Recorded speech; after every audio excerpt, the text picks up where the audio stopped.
If you want to connect and record this into one of these that has this kind of port, then stick around. In this video, I'll show you how. Hey, it's Patrick from the GarageBand Guide.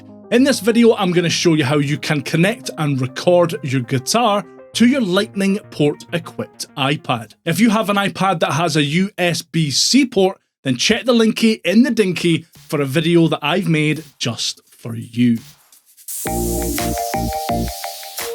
Whether you want to record an acoustic guitar or an electric guitar via an amplifier, by far the quickest and easiest way to get going is by using your iPad's built-in microphone. Every single iPad model has a built-in microphone somewhere on its body. Depending on which model you have, the quality you'll get from that built-in microphone will vary.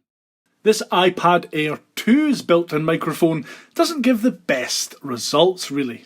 Whereas this base iPad's microphone sounds marginally better. When you're ready to record, it's as simple as placing your iPad in front of your acoustic guitar or in front of your amplifier and hitting record. Due to the size and nature of these small built-in microphones, you're not going to have a whole lot of frequencies to work with in your recordings.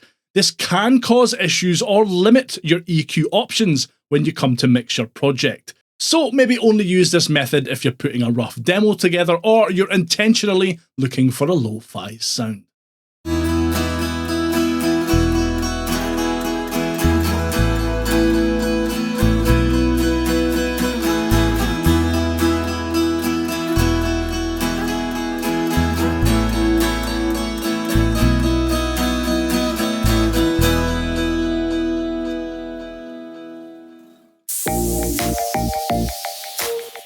In the early years of mobile recording, the original iRig was king. Things have definitely moved on since then, but if you're looking for a cheap and portable Wii interface to capture recordings on the go with, the iRig will still do the job.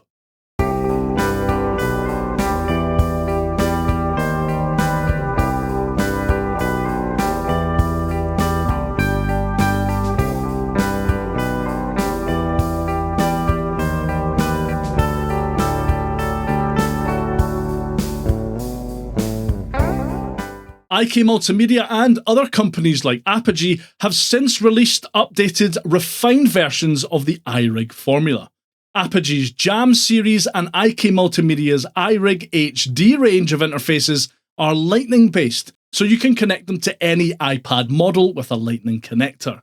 These interfaces provide much better sound quality than the original iRig, retain the super portable form factor, and are still quite affordable. I have the first generation iRig HD here, and it keeps things really simple. This iRig Pro IO works in much the same way, except this one has a combo XLR input on it. This means you can hook up a microphone to it and record real audio, as well as directly inputting your signal with a cable.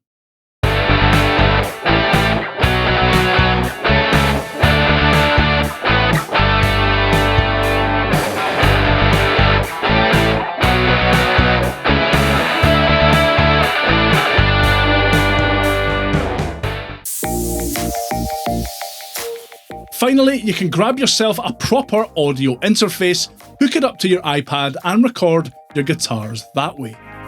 An audio interface will allow you to capture great quality sounds into your iPad, as well as, depending on the model, give yourself more audio recording options. This Focusrite Scarlett Solo is ubiquitous amongst beginners and those looking for a more portable audio interface. It has an input for both an instrument and an XLR input if you want to attach a microphone and record real audio. Now that all sounds great, but there are a few downsides to going the audio interface route with your Lightning-based iPad. Not only are you sacrificing a lot of portability with this setup, most audio interfaces connect via USB-A, meaning you'll need to grab Apple's Lightning to USB adapter to attach it to your iPad's Lightning port.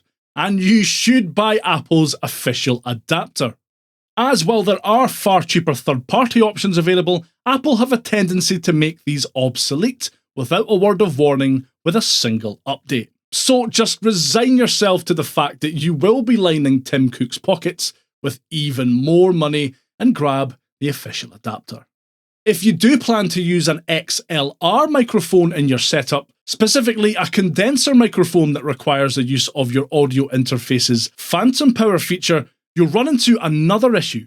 Lightning-based iPads don't provide enough power on their own to power the 48-volt phantom power feature found on most audio interfaces. You'll need to plug your iPad's power brick into the mains and attach it to the Lightning port on the Apple adapter to fix the issue. Make sure you use the plug that came with your iPad for this. With all that said, the sound quality you'll be able to get with an audio interface might just be worth all that hassle.